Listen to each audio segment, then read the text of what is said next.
Hey everybody, this is Mr. Moffin coming at you again with another APUS history video. This is our second video focusing on topic 1.5, labor, slavery, and caste in the Spanish colonial system. Last time we talked about how the Spanish are going to get the leg up on other European powers in their exploration and then conquest and dominance of the Western Hemisphere, and then leading to the Spanish creating what's going to be called the encomienda system. Once again, looking at this graphic here, the encomienda system was basically a feudal type labor system and political system that basically forced the natives to, in essence, become peasants, de facto slaves of the Spanish conquistadors in exchange for religious instruction in Catholicism and protection. Now, of course, the natives really had no say in this, so they didn't really exactly enter into this agreement, willingly. But this is now going to be the new system that the Spanish are going to use to not only extract resources from the land, but exploit the labor of natives that are there. But note that natives are not going to be the only major labor supply that is going to be found in the Western Hemisphere as part of the Spanish Empire.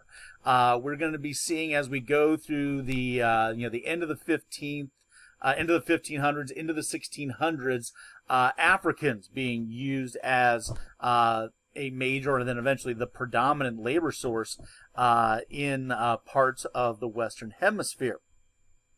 Now, note, why is this going to be happening? Well, as we said previously, the Columbian Exchange and the future subsequent conquest by the Spanish is going to be devastating to the natives in terms of exposure to disease.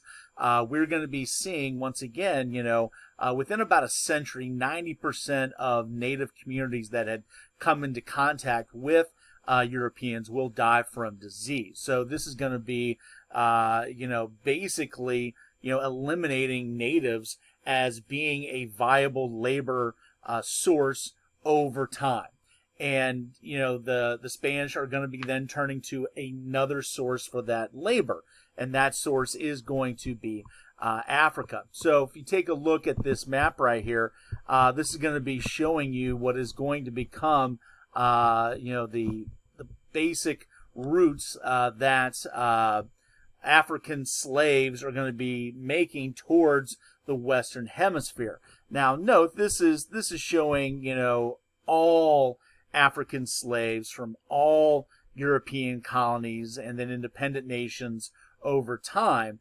But it does start with the Spanish, and what you can see here from the map is that basically all of what are going to be African slaves are going to be coming from West Africa or West Central Africa, not Northern Africa, but right in through here. And as you can see here, there's going to be over time, millions upon millions of Africans that will be sold into slavery and will have to cross what's going to be known as the Middle Passage from West Africa across the Atlantic to the Western Hemisphere. Now, if you take a look, a little bit more closely at this map, you will see that the vast majority of these slaves over time will be making their way into North America. And within North America, the lion's share for sure is going to be heading to basically three places. Modern-day Cuba, modern-day Jamaica, and Hispaniola, modern-day Haiti and Dominican Republic. As you can see here, in contrast, far fewer African slaves are going to be coming to what is going to be the eventual continental United States. Now, that being said, you have to understand that so many are going to be coming over that it is going to change the actual landscape of these areas. Once again, we're talking about a situation where in the course of a little over 100 years, we're going to be seeing what had been only native peoples living there exclusively to natives virtually wiped out, particularly if you're talking about in the Caribbean. Almost all natives will be wiped out by 1600 in the Caribbean and replaced by Africans or people of African descent. And of course, those that are descendants of the Spanish and those that are going to be of mixed ethnicity, which we'll talk a little bit later. But, native peoples are going to be gone. And once again, we cannot overstate the significance of what this is going to start to do. And this is an industry unto itself. This system of what's going to be known as chattel slavery. And this is going to be different than what we have seen in slavery from time immemorial. This is not slavery like during Roman times, where, this was kind of on an individual by individual basis due to certain circumstances like loss in a war or something like that. But this was an actual wholesale massive industry that is going to be emerging.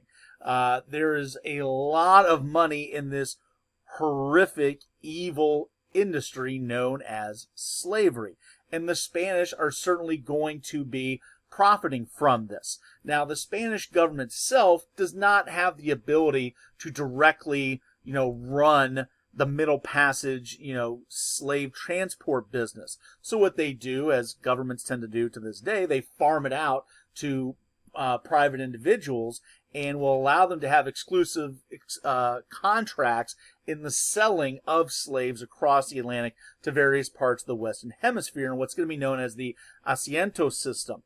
And in exchange for those exclusive trade rights in the dealing of slaves, the Spanish are going to get a tax on that. And that's how the Spanish government is going to make a lot of money in this endeavor. In this, once again, horrific, brutal, inhumane system. And you cannot overstate how brutal and inhumane just the Middle Passage process was. That, as you can see here, approximately 12 million will experience heading to just North America alone. Remember, if you're talking about viewing slaves as cargo, as a product, and I know that is horrifically inhumane to talk about in this way, but remember, slavery by definition is an inhumane business. So the idea being is that if you are viewing slaves as cargo like anything else, you want to maximize your profit by trying to put as much cargo on a single ship as possible, and therefore reducing the number of trips across the Atlantic as part of this process. And this is going to lead to just absolutely ghastly, ways of transporting human beings. These are human beings that we are talking about. Not luggage, not true cargo. These are human beings. But as you can see here in this depiction, it is not going to be unusual for almost seemingly every square inch of a ship to be used to carry human slaves, chained to the ship. Imagine having to travel across the Atlantic for months, chained to a ship, right next to somebody. The concept of any remote concept of privacy is non-existent. You are eating, you are trying to sleep, you are urinating and defecating, and then very commonly vomiting, given the conditions, in this close a proximity to somebody else. This is how chattel slavery is working across the Middle Passage. You can imagine if one person gets sick, falls to disease, it spreads like wildfire across that ship. And so you're going to be seeing, a sizable portion of, of individuals not surviving the Middle Passage transport process. And, as you can see here, about 12% will not make it. About 1 in 8 that will be captured and sent into slavery will not even survive the trip. And understand that just as inhumane as the institution of slavery is, and the processing, the transporting of slavery was, so was the process by which those that had died aboard the ship were laid to rest. In fact, really weren't. They were, sent overboard as if they were garbage. They were basically now considered wasted cargo at this point. So in every step of the process, just getting to the colonies is as brutal and inhumane as you can imagine. And of course, that's those that make it to the colonies. Many of these, folks are going to be ending up working in jobs and cultivating sugarcane, which is perhaps the most brutal of crops, the harshest of crops to try to cultivate in what are going to be horrifically hot, humid, dangerous. Once again, you can't say this enough, inhumane and brutal conditions. You're going to be seeing most of these slaves that are brought over only survive a couple years in these conditions. And that only, in many respects, only helped those that were in the chattel slavery business, because it just meant more demand for more slaves and more money.